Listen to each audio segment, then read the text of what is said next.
taning daot natong kalibutan, magbubuhat sa Dios nga di tinguhang mailhan.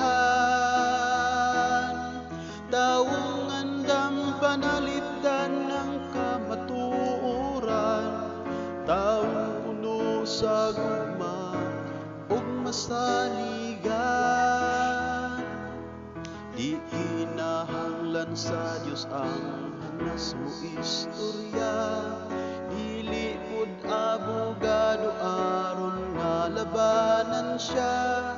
Di pud gikinahanglan ang kasundaluhan, kinsang gikinahanglan.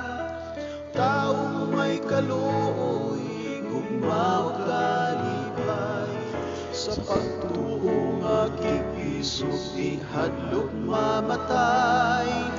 Kagawasan labanan ug ang kadungganan, taong gikinahanglan. Taong ubos ug kahimtang ang ginatawag sa Dios, taong nabag ug nagbarog sa pulong ni Jesus. Doon mga igsoon, gitawag kita sa Dios, magpagamit ta sa Dios. Taong may kaluoy, gugma o kalipay, sa pagtuo magigpisog di hadlok mamatay.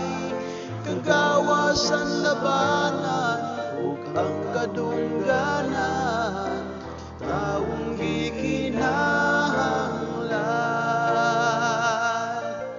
Taong may kaluoy, gugma o kalipay, sa pagtuo magigpisog di hadlok mamatay.